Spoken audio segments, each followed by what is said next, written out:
салом, инҷо студияи марказии радиои муҷир аст ва шарҳи таҳаввулоти тоҷикистон ва ҷаҳонро давоми 10 дақиқаи пешомада ман манзури шумо мегардонам.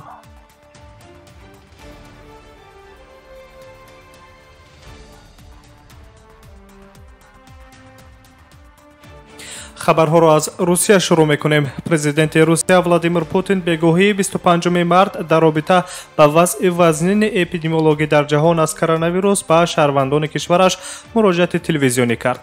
Владимир Путин мавқуф гузоштани райдиҳии умумиро барои ворид кардани тағйирот ба Конститутсияи Федератсияи Русия дар ин изҳороташ эълон кард. қарор дар бораи санаи нави овоздиҳӣ дар Русия баъдтар қабул карда мешавад, гуфтааст президенти Русия. ёдовар мешавем ки қаблан санаи овоздиҳии умумӣ оид ба ворид намудани тағйирот ба Конститутсияи Русия рӯзи 22 апрел таъин гардида буд.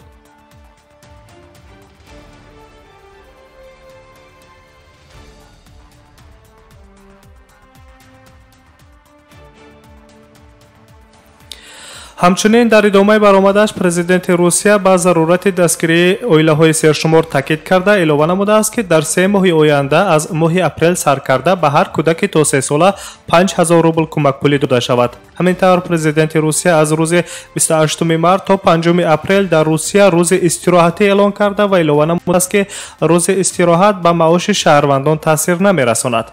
дар гуфтаи Владимир Путин пардохтҳои иҷтимоии шаҳрвандон дар 6 моҳи оянда бидуни ҳеҷ гуна расмиёти маъмурӣ тамдид карда мешавад. сарвари Русия ба зарурати дастгирии онҳое ки пас аз сарзадани коронавирус ҷойи кори худро аз даст доданд таъкид кард. Владимир Путин пешниҳод кардааст ки пардохтҳои иҷтимоӣ барои бекорон аз 8000 рубли ҳозира то ба 12000 рубл афзоиш дода шавад. Президенти Русия инчунин пешниҳод кардааст ки кӯмакпулӣ барои беморон набояд аз музди ҳадди аққали меҳнат кам бошад. Президенти Русия инчунин даъват кардааст ки ба баргардонидани қарзҳои ипотекӣ ва ҳамчунин қарзҳои истеъмолии шаҳрвандон моратория эълон карда шавад, чунки даромади шаҳрвандон якбора коҳиш ёфтааст. равшан аст ки ҳангоми якбора паст шудани даромади шаҳрвандон пардохти қарзӣ таҳти низоми пешина хеле душвор аст ва ғайриимкон хоҳад буд, гуфтааст Владимир Путин.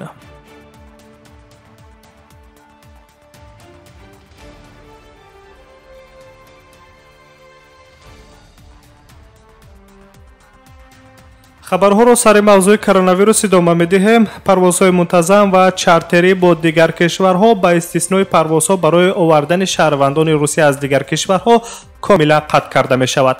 ҳукумати Русия аз 27 март ба агентии федералии нақлиёти ҳавоӣ дастур додааст ки парвозҳои мунтазам ва чартериро бо дигар кишварҳо комилан қатъ кунад. ғайр аз он, сарвазири Русия Михаил Мишустин ба мақомоти дахлдори соҳа дастур додааст ки ҳамаи шаҳрвандони Русия ки алҳол дар хориҷа қарор доранд ва мехоҳанд ба Русия баргарданд, то санаи 27 март ба рӯйхат бигиранд ва ба ҳукумат пешниҳод кунанд. сарвари ҳукумати Русия инчунин ба вазорати корҳои хориҷии Русия дастур додааст ки ба шаҳрвандони Русия ки аз хориҷа нияти баргаштан доранд кӯмаки саривақтии ҳамаҷониба расонад. ёдовар мешавем ки аз 23 март бо сабаби хатари паҳншавии коронавирус Русия алоқаи ҳавоӣ бо баъзе аз кишварҳоро қисман маҳдуд карда буд.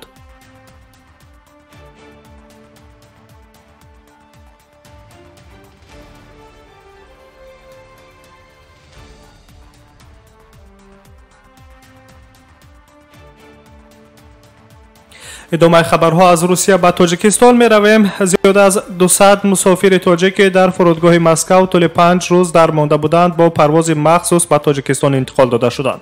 субҳи 26 март ҳавопаймои ширкати миллии Тоҷикер як гурӯҳи мусофиронро аз фурудгоҳи Домодедоваи Москав ба шаҳри Кулоб интиқол дод. бино ба иттилои мақомоти тандурустии минтақаи Кулоб, ин гурӯҳи муҳоҷиронро дар фурудгоҳи байналмилалии Кулоб табибон аз ташхиси саривақтӣ гузарониданд ва хушбахтона вазъи саломатии ҳамаи онҳо қаноатбахш ба назар расидааст. бо вуҷуди ин, ҷиҳати чораҳои пешгирикунанда мусофирони баргаштаро барои 2 ҳафта дар карантин қарор доданд. ҳоло дар шаҳри Кулоб беморхонаи махсусро барои нафарони аз хориҷа баргашта омода карданд ки дар он ҷо тӯли 2 ҳафта мусофирони баргаштаро табибон таҳти муроқиби худ қарор медиҳанд. то ба ҳолати 25 март дар Тоҷикистон беш аз 31000 нафар дар минтақаҳои карантинӣ қарор доштанд ки аз ин шумора 107 нафарашонро шаҳрвандони хориҷӣ дар бар мегирад. از 1 فوریه تا 24 مارس سال روان 5179 نفری که به تاجیکستان وارد شدند در بیمارخانه‌های کسلی‌های سیرایتی و مرکزهای سلامتی کرانتین شدند. خبر داده بود میرحمودین کمالزاده، معاون وزیر تندرستی و حفظ اجتماعی اهالی جمهوری تاجیکستان. قید کرده می شود که علاکه 2023 نفر از منطقه های کرانتینی جواب داده شده. 3156 نفر حالا تحت مراقبه طبیبانند که وضع صحتی همه آنها قناعت بخش می باشد. در همین حال وزارت تندرستی تاجیکستان با پخش یک اظهارات از ساکنان کشور دعوت به عمل آورده است که به آوازه‌های بردروغ عاید گویا آشکار شدن شخصان سیرایت یافته کرونا ویروس در تاجیکستان باور نکنند و این آوازه‌ها بجز از دروغ محض چیز بیش نیست.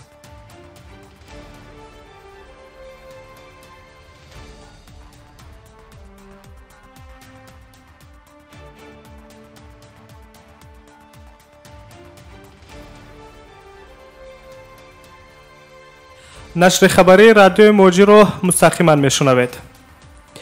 دبیر کل سازمان ملل متحد آنتونیو گوترش در پی بد شدن وضع اقتصادی و همچنین حالت شدید پهنشوی موج بمیلان کرونا ویروس در ایران از همه کشورهای جهان درخواست کرد که از تحریمات بالای ایران دست بردارند.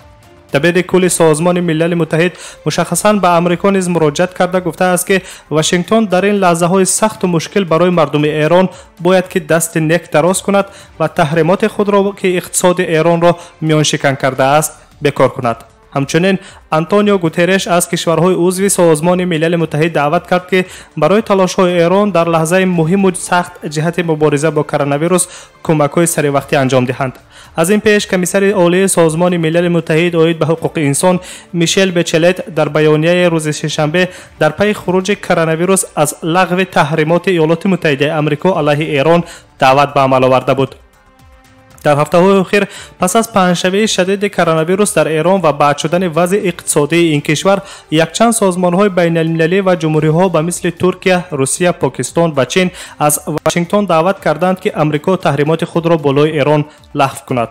تحریم‌های آمریکا بالای ایران که مال‌های ضروری و حتی داروواری و لوازمات طبی را در بر می‌گیرد، برای مردم ایرانی علل خصوص به بخش تندرستی و اقتصادی این کشور مشکلات زیادی را به وجود آورده است.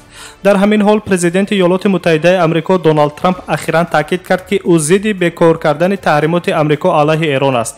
اما تاکنون نظر کنگره آمریکا در خصوص بیکار کردن تحریمات آمریکا بالای ایران ناروشن است، چون که در هر صورت جهت بیکار کردن تحریمات آمریکا بالای ایران باید که دونالد ترامپ اجازه کنگره را نیز دریافت کند.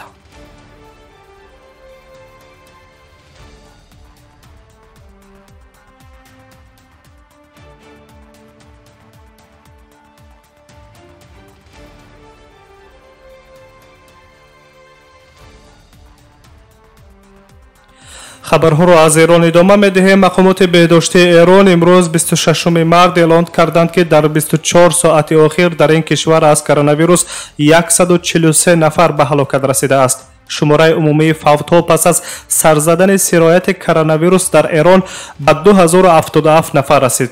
کیانوش جهانپور سخنگوی وزارت بهداشت ایران به رسانه‌ها گفته است که طبیبان در دوام 24 ساعت اخیر 206 حالت نو سرایت کرونا ویروس کووید 19 را به قید گرفتند که در مجموع بیماران کرونا ویروس در ایران به زیاده از 27000 نفر رسید.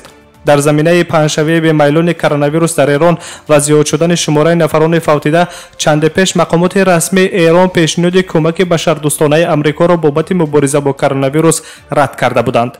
پرزیدنت ایران حسن روحانی در یک پیام تلویزیونی خود گفته بود که اگر آمریکا در حقیقت می‌خواهد که به مردم ایران در رابطه با کرونا ویروس کمک کند، اول باید که تحریمات خود را بالای ایران و مردم ایران بکار کند.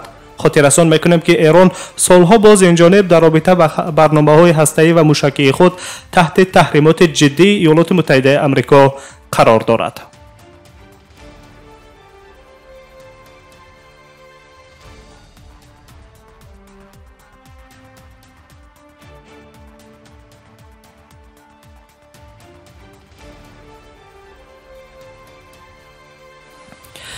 سازمان جهانی بهداشت آخرین آمار را درباره خروج کرونا ویروس در جهان نشر کرد. جمهوری‌های تاجیکستان و ترکمنستان یگانه کشوری هستند که در آسیای مرکزی تا به حال در آنها یگان حالت سرایت کرونا ویروس به قید گرفته نشده است.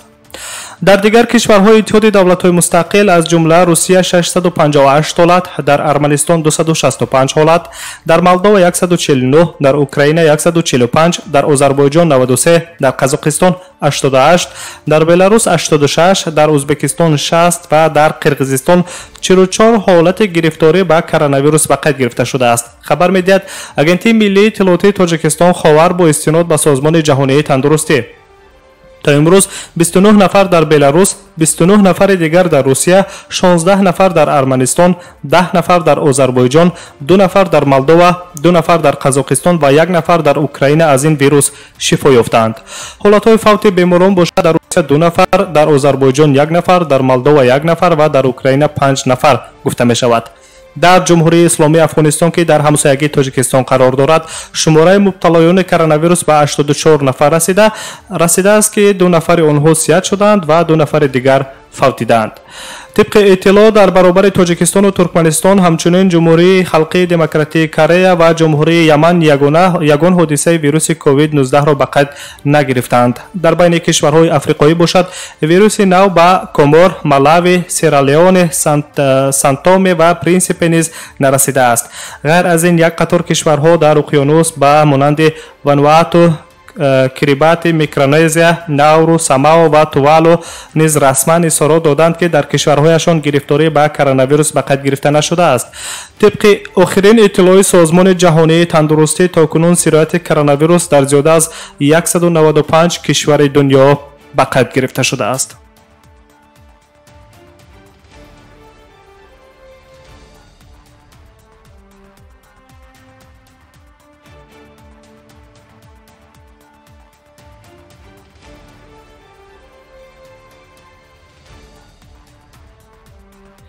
سامعین ارجمند، نشر نوبتی برنامه اطلاعاتی خبر و مستقیما روی موج رادیوی موجیر شنیدید. برنامه های دیگری ما ادامه دارند. ما را همراهی کنید. سلامت باشید.